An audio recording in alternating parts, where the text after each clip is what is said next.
Hello， 大家好，欢迎来到 Maggie 料理的异想世界。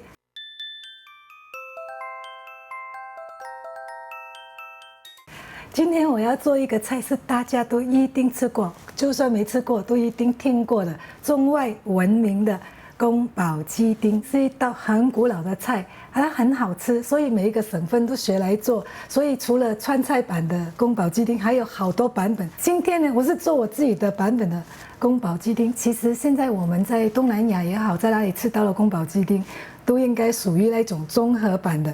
那现在看看我做的宫保鸡丁是家庭版，又好吃又很容易做的。Fook 顶级瞬间加热饮水机，它可以自由控温，任意设定水量，而且首创无内胆设计，更可以无限量供应你新鲜热水。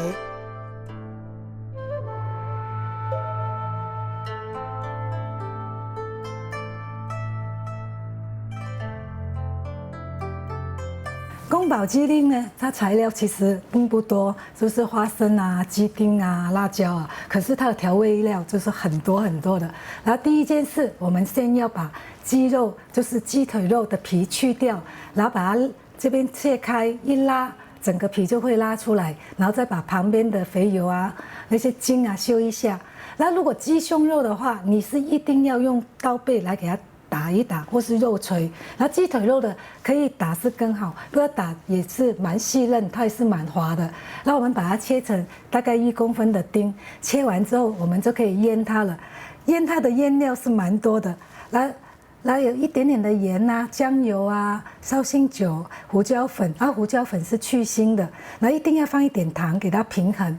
把这些都捞完之后，把它腌一下、捉一下，再来加玉米粉。玉米粉加完之后再来加油，这个是一种程序。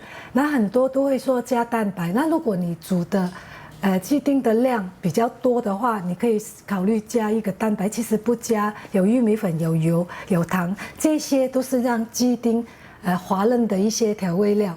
然后我们把它做一做之后，好像今天我的量不多，我就没有加蛋白，那就把它包了保鲜膜放在冰箱里面。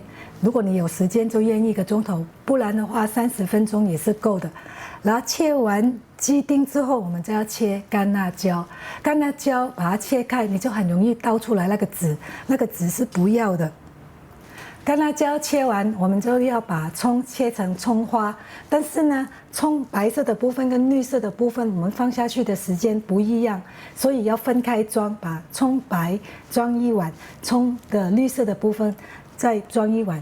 再来就是切红辣椒，你喜欢辣，你可以多放一点；你不喜欢辣，你怕的话，你把籽去掉，洗一洗，就放少一点。就是把新鲜的辣椒也切好了，我们就要准备酱料。我们酱料把它一次过做成1碗，等一下煮的时候就会很快。那酱料里面的材料就是有盐、有酱油、有绍兴酒、有糖，还有黑醋，还有玉米粉跟水，还有一点点的豆瓣酱。豆瓣酱是现在版的人才会加豆瓣酱，不过如果你不加一点点豆瓣酱，它反而不像宫保鸡丁。其实最古老的时候，他们的宫保鸡丁是没有放豆瓣酱的。那把这些东西都准备好，我们就可以起油锅了。然后我们在锅子里面就放一点油。第一件事就把鸡丁先炒到它8、9分熟，不用全熟，就先捞起来。之后呢，我们再加一点点油，把花椒跟干辣椒都炒香了。你闻到那个香气，你就可以放入那个姜末跟蒜末。再来就是生辣椒跟姜汁，姜汁倒下去之后，就可以放鸡肉，把它倒回去拌炒。鸡肉放下去，那温度会降低，所以火可以加大一点点，也可以加入葱白，然后还有葱花，就是葱的绿色的部分也可以加下去炒了。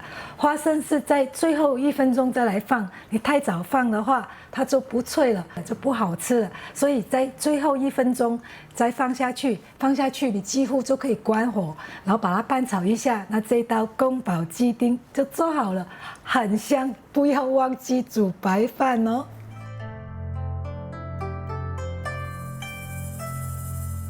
今天我这道家庭版、简易版的宫保鸡丁，你还喜欢吗？吃起来也不会太辣，而且那个味道是还蛮平衡的。那如果你喜欢的话，不要忘记帮我按一个赞，也记得要订阅跟分享哦。那我们下一次见哦，拜拜。